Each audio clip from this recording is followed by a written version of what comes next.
नमस्कार दोस्तों, NISM series YouTube channel में आप लोगों का स्वागत है।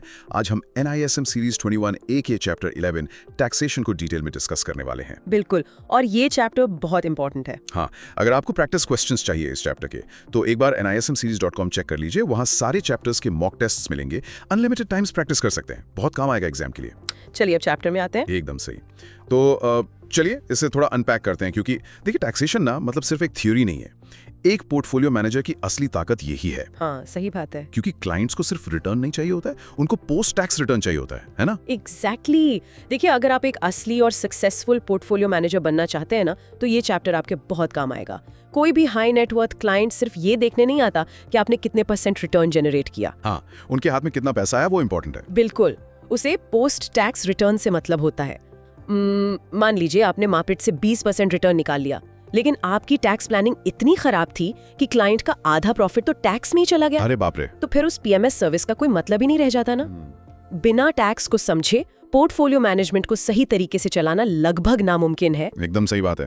क्लाइंट के हाथ में कटपिट करके आता है, असली गेम वही है। तो टैक्स समझने से पहले मुझे लगता है हमें ये समझना होगा कि टैक्स आखिर लग किस पर रहा है। मतलब इन्वेस्टर की पहचान कैसे होती है, क्योंकि मैंने सुना है कि हर किसी पर एक जैसा टैक्स स्लैब नहीं लगता। बहुत सही सवाल है। देखिए, इनकम टैक्स के नजरिए से हम इन्वेस्टर्स को मेनली 3 कैटेगरीज में बांटते हैं। अच्छा, 3 कैटेगरीज हैं। हाँ, पहला है रेजिडेंट इंडिविजुअल्स, जिन्हें हम आम तौर पर RIs कहते हैं। दूसरा नॉन रेजिडेंट इंडियंस मतलब NRIs, और तीसरा नॉन इंडिविजुअल्स। नॉन इंडिविजुअल्स में कौन आता है? इसमें आपके कॉर्पोरेट्स, पार्टनरशिप फर्म्स या ट्रस्ट आ जाते हैं। अच्छा, तो ये रेजिडेंट इंडिविजुअल डिसाइड कैसे होता है? मेरे दिमाग में हमेशा ये डाउट रहता है कि क्या सिर्फ इंडिया का पासपोर्ट होने से या इंडिया में पैदा होने से कोई रेजिडेंट बन जाता है? यहीं पर लोग सबसे ज्यादा कंफ्यूज होते हैं।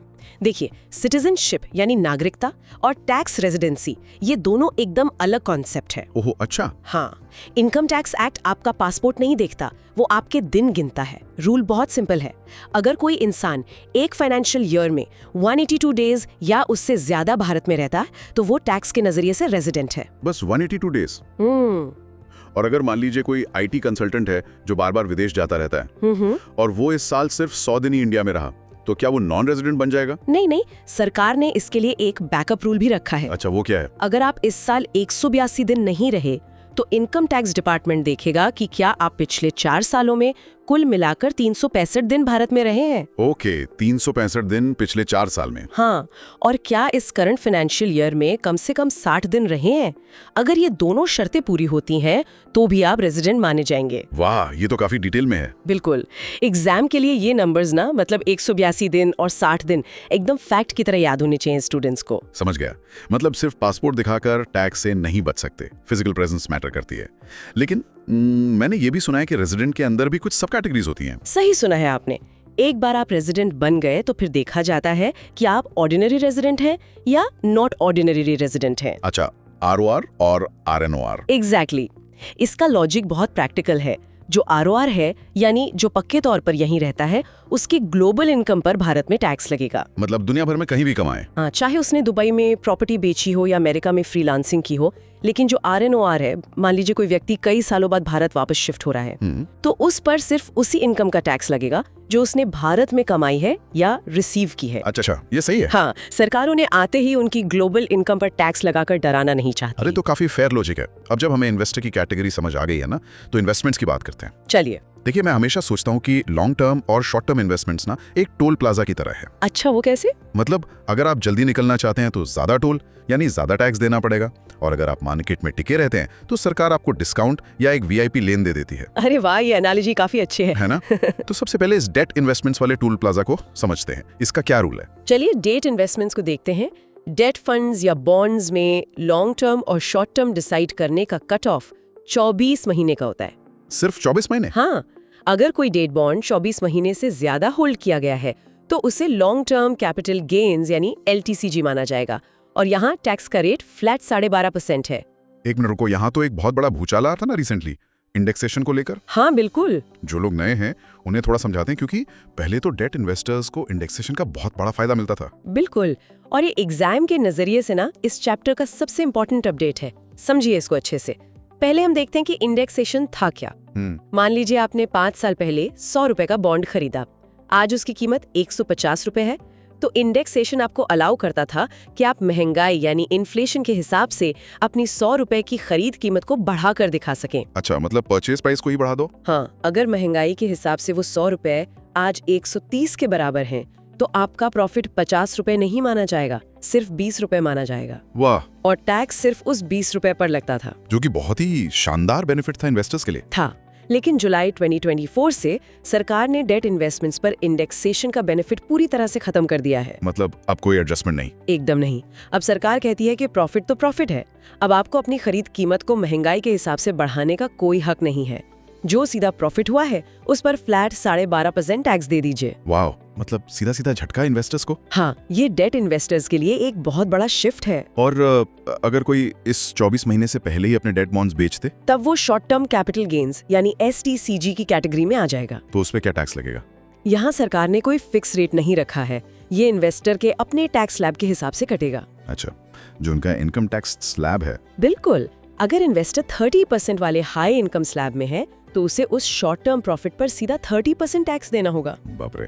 और एक और बात याद रखने वाली है, बॉन्ड्स या FD से जो रेगुलर इंटरेस्ट इनकम आती है ना, उस पर भी हमेशा इन्वेस्टर का स्लैब रेट ही लगता है। तो मतलब डेट में अगर शॉर्ट टर्म किया तो आप सीधा स्लैब रेट के जाल में फंस गए। एकदम सही। अब आते हैं शेयर बाजार पर, यानी इक्विटी पर, जो ज्यादातर इन्वेस्टर्स का फेवरेट है। क्या सरकार का रवैया इक्विटी इन्वेस्टर्स के लिए थोड़ा नरम है? हाँ, इक्विटी में काफी बड़ा रिलैक्सेशन है। सबसे पहली बात तो कट ऑफ की है। डेट में लॉन्ग टर्म 24 महीने में होता है, लेकिन इक्विटी में ये कट ऑफ सिर्फ 12 महीने का है। सिर्फ 1 साल? हाँ, अगर आपने 12 महीने से ज्यादा शेयर्स होल्ड किए तो वो LTCG है और टैक्स रेट वही 12.5% है। लेकिन इक्विटी में एक बहुत बड़ा प्लस पॉइंट ये है कि साल भर में 1 लाख रुपए तक का लॉन्ग टर्म प्रॉफिट पूरी तरह टैक्स फ्री होता है। अच्छा, मतलब 1 लाख तक कोई टैक्स नहीं? बिल्कुल। मतलब अगर आपका प्रॉफिट 1,20,000 है तो टैक्स सिर्फ ऊपर के 20,000 पर लगेगा। लेकिन अगर किसी ने 12 महीने से पहले ही शेयर बेच दिए, मान लीजिए किसी ने 11 महीने और 20 दिन में शेयर बेचे, तो क्या रूल है? तब वो शॉर्ट टर्म माना जाएगा और उस पर सीधा 20% का फ्लैट टैक्स लगेगा। सीधा 20%? हाँ, और हाँ, यहाँ कोई 1 लाख की छूट नहीं मिलती। इसके अलावा अगर डिविडेंड की बात करें तो डिविडेंड इनकम सीधे आपकी टोटल इनकम में जुड़ जाती है और आपकी स्लैब रेट पर टैक्स होती है। और इसमें TDS भी कटता है ना? हाँ, अगर किसी कंपनी से साल भर में 5,000 रुपए से ज्यादा का डिविडेंड आ रहा है तो वो कंपनी आपको पैसा देने से पहले ही 10% TDS काट लेती है। मुझे ना इस 11 महीने 20 दिन वाले रूल में एक बात खटक रही है।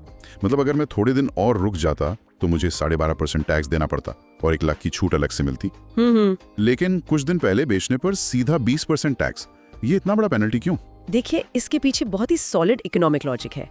सरकार और सेबी का मेन मोटिव है कैपिटल मार्केट्स में स्टेबिलिटी लाना। अच्छा। वो चाहते हैं कि लोग शेयर बाजार को वेल्थ क्रिएशन का जरिया समझें, न कि रातों रात पैसा बनाने का कसीनो। हाँ, ये बात तो है। अगर शॉर्ट टर्म और लॉन्ग टर्म का टैक्स रेट एक जैसा होता तो हर कोई रोज ट्रेडिंग करता, जिससे मार्केट में बहुत ज्यादा वॉलेटिलिटी आ जाती। ये 20% का ऊंचा टैक्स रेट एक तरह से इन्वेस्टर्स को इनकरेज करता है कि भाई अपना पैसा शांति से लंबे समय तक इन्वेस्टेड रखो। बहुत ही लॉजिकल है। अब इक्विटी और डेट का कॉन्सेप्ट तो क्लियर हो गया, लेकिन आजकल हर कोई फ्यूचर्स एंड ऑप्शंस यानी FNO की बात कर रहा है। हाँ, ये बहुत हॉट टॉपिक है। तो अगर कोई PMS मैनेजर अपने क्लाइंट के लिए एग्रेसिवली FNO में ट्रेड कर रहा है तो उस पर क्या ये कैपिटल गेन्स वाले रूल लगेंगे? नहीं, और यहीं पर स्टूडेंट्स सबसे ज्यादा गलती करते हैं। इनकम टैक्स डिपार्टमेंट की नजर में डेरिवेटिव्स यानी FNO से होने वाली कमाई कैपिटल गेन्स होती ही नहीं है। विट रियली? तो फिर क्या होती है? इसे बिजनेस इनकम माना जाता है। टेक्निकल भाषा में इसे PGBP कहते हैं, profits and gains from business और प्रोफेशन। रुको, मतलब अगर मैं शेयर खरीद कर बेचूं तो कैपिटल गेन्स, लेकिन FNO करूं तो मैं एक बिजनेसमैन बन गया, ऐसा क्यों? इसके नेचर को समझिए।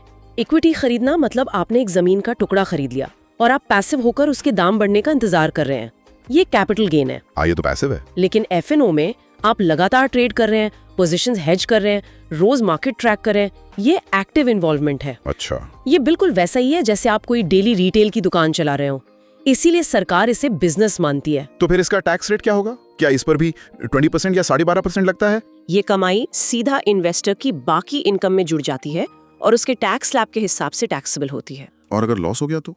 क्योंकि FNO में तो बहुत भयंकर नुकसान भी होते हैं यार। क्या मैं उस लॉस को अपनी सैलरी से माइनस कर सकता हूँ? ये एक बहुत बड़ा ट्रैप है। अगर आपको FNO में लॉस होता है तो आप उसे किसी भी दूसरी बिजनेस इनकम या कैपिटल गेन से सेट ऑफ यानी एडजस्ट कर सकते हैं, लेकिन क्या? आप उसे अपनी सैलरी इनकम से किसी भी हाल में सेट ऑफ नहीं कर सकते। मतलब अगर कोई IT प्रोफेशनल अपनी सैलरी से 10 लाख कमाता है और FNO में 5 लाख हार जाता है, तो उससे टैक्स पूरे 10 लाख की सैलरी पर देना होगा। एकदम सही। वो 5 लाख का लॉस सैलरी से माइनस नहीं होगा। ओहो, ये तो बहुत बुरा है। हाँ, एक फायदा ये है कि अगर वो लॉस इस साल एडजस्ट नहीं हो पाया तो आप उसे अगले 8 साल तक कैरी फॉरवर्ड कर सकते हैं। अच्छा, 8 साल तक? ताकि फ्यूचर के बिजनेस प्रॉफिट से उसे एडजस्ट कर सकें। लेकिन इसमें भी एक पेंच है। वो क्या? अगर आपका FNO का नुकसान टर्नओवर के हिसाब से 1 करोड़ रुपया से ज्यादा क्रॉस कर जाता है तो सेक्शन 44AB के तहत आपको टैक्स ऑडिट करवाना अनिवार्य हो जाता है। यानी आपको एक CA हायर करना पड़ेगा जो आपकी बुक्स ऑडिट करेगा। बाप रे, ये तो काफी ज्यादा टेक्निकल और रिस्की है। अच्छा, अब उस सवाल पर आते हैं जो हमने शुरू में हुक के तौर पे छोड़ा था। और ये डाउट हर नया PMS इन्वेस्टर पूछता है। मान लीजिए मैंने PMS मैनेजर को 2 लाख रुपए मैनेजमेंट फीस दी और मैंने मार्केट से 10 लाख रुपए का कैपिटल गेन कमाया। तो बेसिक मैथ्स तो ये कहता है कि मैं 10 में से 2 लाख फीस माइनस कर दूं और सिर्फ 8 लाख पर टैक्स भरूं। क्या मैं ये PMS फीस अपने टैक्स से डिडक्ट कर सकता हूँ? ये एक ऐसा सवाल है जिस पे क्लाइंट्स अपने मैनेजर से बहुत झगड़ा करते हैं, लेकिन इसका सीधा सा जवाब है बिल्कुल नहीं। एकदम नहीं, एकदम नहीं। इनकम टैक्स एक्ट साफ कहता है कि कैपिटल गेन्स कैलकुलेट करते समय PMS की कोई भी फीस, चाहे वो मैनेजमेंट फीस हो, परफॉर्मेंस फीस हो, ब्रोकरेज हो या उस पे लगा 18% GST हो, किसी भी चीज का डिडक्शन नहीं मिलेगा। पर ये तो इन्वेस्टर्स के साथ ज्यादती है ना? वो खर्च तो इन्वेस्टर की जेब से ही हो रहा है। इन्वेस्टर को लगता है कि ये ज्यादती है, लेकिन सरकार का लॉजिक अलग है। सरकार कैपिटल गेन्स को बहुत सिंपल रखती है। आपका सेल प्राइस माइनस आपका परचेज प्राइस। अच्छा, बस इतना ही? हाँ, जो बीच का पोर्टफोलियो मैनेजमेंट है उसे सरकार एक कंजम्पशन या पर्सनल सर्विस मानती है। जैसे आपने अपने पैसे को मैनेज करवाने के लिए एक एक्सपर्ट हायर किया, वो शेयर्स को अक्वायर करने का डायरेक्ट कॉस्ट नहीं है, इसलिए उसका कोई टैक्स बेनिफिट नहीं मिलता। वैसे दोस्तों, थ्योरी तो ठीक है, लेकिन असली चीज है प्रैक्टिस। NISMseries.com पे जाके इस चैप्टर के क्वेश्चन जरूर सॉल्व करना, क्योंकि एग्जाम में तो यही पूछेगा ना। अनलिमिटेड मॉक टेस्ट हैं, जितना मर्जी उतना प्रैक्टिस करो, ठीक है? चलो अब क्वेश्चंस देखते हैं। हाँ, ये बहुत जरूरी है, थ्योरी को टेस्ट करना चाहिए। चलो, मुझे लगता है अब हमें इस थ्योरी को असली NISM एग्जाम के सवालों पर टेस्ट करना चाहिए। मैं मॉक टेस्ट्स के कुछ ऐसे सिनेरियोज बताता हूँ जो स्टूडेंट्स को अक्सर फंसाते हैं। बताइए। पहला केस, एक क्लाइंट अपने PMS मैनेजर से लड़ रहा है कि मेरी फीस और GST को टैक्स रिपोर्ट में से माइनस करो। सवाल ये आता है कि इंडिविजुअल इन्वेस्टर के लिए PMS में क्या टैक्स डिडक्टेबल है।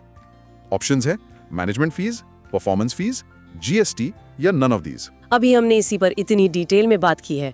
सही जवाब है नन ऑफ दीज।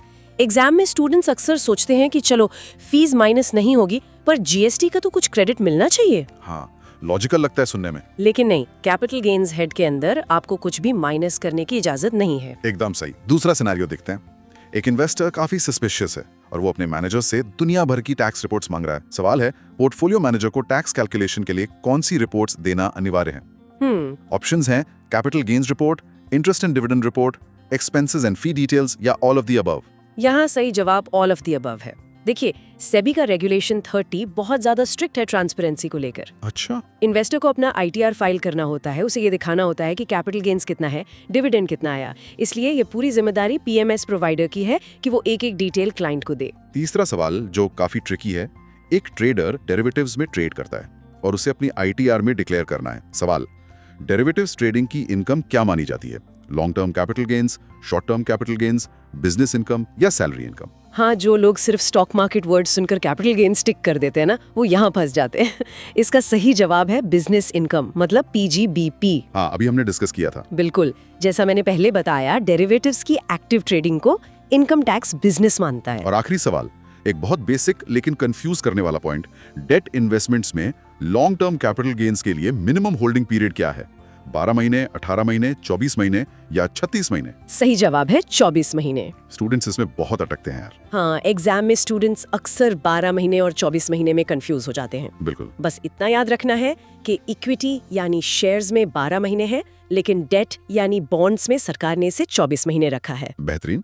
अब थोड़ा इंटरनेशनल सिनेरियो की बात करते हैं। मान लीजिए एक सॉफ्टवेयर इंजीनियर है जो बैंगलोर से दुबई शिफ्ट हो गया है। ओके। अब वो NRI बन चुका है, लेकिन वो भारतीय शेयर बाजार में PMS के थ्रू निवेश करना चाहता है। ये कैसे काम करता है? जब भी कोई एनआरआई भारत के शेयर बाजार में निवेश करता है ना, तो उसे आरबीआई के एक फ्रेमवर्क के अंडर आना पड़ता है, जिसे पीआईएस कहते हैं, पोर्टफोलियो इन्वेस्टमेंट स्कीम। ये एक स्पेशल रूट है एनआरआईज के लिए। लेकिन इसमें अकाउंट्स किस तरह के खुलते हैं? मैंने एनआरई और एनआरओ के बारे में बहुत सुना है। ये अल्फाबेट सूप थोड़ा आसान भाषा में समझाते हैं। बहुत आसान है। एनआरई मतलब नॉन रेसिडेंट एक्सटर्नल अकाउंट का मतलब है रीपैट्रिएबल पैसा। रीपैट्रिएबल मतलब जो पैसा एनआरआई ने विदेश में कमाया, डॉलर या दिरहम में, और भारत भेजा इन्वेस्ट करने के लिए। इस अकाउंट की खासियत ये है कि आप प्रॉफिट कमाने के बाद उस पूरे पैसे को बिना किसी से पूछे वापस विदेश ले जा सकते हैं। अच्छा, तो ये एनआरई हो गया। और एनआरओ क्या है? दूसरा होता है एनआरओ, मतलब नॉन रेजिडेंट ऑर्डिनरी अकाउंट। ये नॉन रिपैट्रिएबल होता है। मान लीजिए उस एनआरआई का भारत में कोई घर है जिससे किराया आता है, वो लोकल इनकम इसी एनआरओ अकाउंट में जाएगी और इसे आसानी से वापस विदेश नहीं ले जाया जा सकता। तो मुझे ये बताओ कि अगर वो एनआरआई पीएमएस के जरिए एफएनओ में ट्रेड करना चाहे तो क्या वो एनआरई अकाउंट यूज कर सकता है? बहुत ही शानदार सवाल, और इसका जवाब है नहीं। एनआरआई कभी भी एनआरई अकाउंट से एफएनओ ट्रेड नहीं कर सकता। अच्छा, सिर्फ शेयर्स ले सकता है? हाँ, अगर उसे डेरिवेटिव्स में ट्रेड करना है तो वो सिर्फ और सिर्फ एनआरओ अकाउंट के जरिए ही हो सकता है, और वो भी वो खुद डायरेक्ट नहीं कर सकता। उसे किसी ब्रोकर या पीएमएस प्रोवाइडर के थ्रू ही जाना होगा। अच्छा, एक और बड़ा डाउट, क्या एनआरआईज को पीएमएस में निवेश करने के लिए आरबीआई से वो पीआईएस अप्रूवल लेना पड़ता है? अरे, ये पीएमएस इंडस्ट्री का सबसे बड़ा सेलिंग पॉइंट है एनआरआईज के लिए। कैसे? अगर कोई एनआरआई खुद से सीधे स्टॉक मार्केट में शेयर खरीदना बेचना चाहता है तो उसे हर हाल में पीआईएस अप्रूवल चाहिए। लेकिन अगर वो किसी रजिस्टर्ड पीएमएस के जरिए इन्वेस्ट कर रहा है तो उसे पीआईएस अप्रूवल लेने की कोई जरूरत नहीं है। वाह। क्योंकि यहाँ ट्रेडिंग के फैसले इन्वेस्टर नहीं बल्कि एक प्रोफेशनल फंड मैनेजर ले रहा है। वाह। इसीलिए एनआरआई ज्यादातर पीएमएस को प्रेफर करते हैं। चलिए डाउट क्लियरिंग सेशन की तरफ बढ़ते हैं। स्टूडेंट्स अक्सर कुछ प्रैक्टिकल चीजों में अटकते हैं, जैसे ये जो इतनी सारी टैक्स रिपोर्ट्स की हमने बात की, ये क्लाइंट को मिलती कब है? इसकी टाइमलाइंस बहुत क्लियर है। जो क्वार्टरली रिपोर्ट है, यानी हर तिमाही का हिसाब, वो हर क्वार्टर खत्म होने के 30 दिन के अंदर क्लाइंट के पास पहुंच जानी चाहिए। ठीक है, 30 दिन के अंदर। और जो एनुअल टैक्स रिपोर्ट है वो फाइनेंशियल ईयर के अंत में मिलती है ताकि क्लाइंट अपनी आईटीआर फाइल कर सके। इसके अलावा जहां भी पीएमएस प्रोवाइडर ने टैक्स काटा है ना, मतलब टीडीएस, उसके लिए इन्वेस्टर को फॉर्म 16A भी दिया जाता है। टीडीएस से याद आया, एक रेजिडेंट इंडिविजुअल और एनआरआई के टैक्स में सबसे बड़ा प्रैक्टिकल अंतर क्या है? सबसे बड़ा प्रैक्टिकल डिफरेंस यही टीडीएस का ही है, टैक्स डिडक्टेड एट सोर्स। वो कैसे? अगर आप एक रेजिडेंट इन्वेस्टर हैं तो पीएमएस कंपनी आपके कैपिटल गेन्स पर कोई टीडीएस नहीं काटती। अच्छा, मतलब मुझे खुद भरना है? हाँ, आपको अपना टैक्स खुद कैलकुलेट करके एडवांस टैक्स या सेल्फ असेसमेंट टैक्स के रूप में सरकार को देना होता है। लेकिन एनआरआई के केस में ऐसा नहीं है। तो एनआरआई के लिए क्या रूल है? एनआरआई के मामले में पीएमएस प्रोवाइडर की ही लीगल जिम्मेदारी है कि वो सीधा प्रॉफिट में से टीडीएस काटे, जैसे एसटीसीजी पर 15% और एलटीसीजी पर 10%। टीडीएस वो इन्वेस्टर को पैसा देने से पहले ही काट लेते हैं। ये तो एकदम क्रिस्टल क्लियर हो गया। चलिए अब एग्जाम के लिए 5 रामबाण पॉइंट्स का क्विक रिवीजन करते हैं। चलिए रैपिड फायर हो जाए। है पहला पॉइंट, डेट एलटीजी। रूल है 24 महीने का, टैक्स रेट 12.5% है, और सबसे बड़ा फैक्ट, अब कोई इंडेक्सेशन बेनिफिट नहीं मिलता। Point 2, equity capital gains. 12 महीने का कट ऑफ। 12 महीने से कम यानी एसटीसीजी पर फ्लैट 20% टैक्स। 12 महीने से ज्यादा यानी एलटीसीजी पर 12.5% टैक्स, वो भी 1 लाख रुपए की छूट के बाद। पॉइंट 3, डिडक्शन का ट्रैप। पीएमएस की मैनेजमेंट फीस, परफॉर्मेंस फीस या जीएसटी कभी भी कैपिटल गेन से माइनस नहीं होती है। एकदम फैक्ट की तरह याद कर लो। पॉइंट 4, डेरिवेटिव्स की असलियत। एफएनओ की कमाई कैपिटल गेन्स नहीं, बिजनेस इनकम मानी जाती है और आपके टैक्स स्लैब के हिसाब से टैक्सेबल होती है। और आखिरी पॉइंट 5, एनआरआईज के लिए रूल। एनआरआईज को पीएमएस में निवेश करने के लिए पीआईएस अप्रूवल की जरूरत नहीं होती है और वो एफएनओ सिर्फ एनआरओ अकाउंट से कर सकते हैं। बेहतरीन, सारे कॉन्सेप्ट्स एकदम दिमाग में छप गए होंगे अब तो। सोचिए, अगर एफएनओ एक बिजनेस इनकम है और आप अपनी सैलरी से इसके नुकसान को सेट ऑफ नहीं कर सकते, तो क्या एक फुल टाइम जॉब करने वाले इंसान को पीएमएस के जरिए भारी एफएनओ ट्रेडिंग करनी चाहिए? इस पर जरूर विचार कीजिएगा। बहुत ही वैलिड पॉइंट है। तो बस दोस्तों, चैप्टर खत्म। Thank you for watching. मुझे लगता है अच्छे से समझ आ गया होगा। अब करना क्या है, जाओ nismseries.com पे, वहाँ सारे चैप्टर्स के प्रैक्टिस टेस्ट्स हैं। इंडिया का सबसे ट्रस्टेड प्लेटफॉर्म है NISM प्रिपरेशन के लिए। जितना प्रैक्टिस करोगे उतना कॉन्फिडेंस बढ़ेगा। और हाँ, कोई डाउट हो इस चैप्टर में तो नीचे कमेंट में लिख देना। बाकी all the best for exam.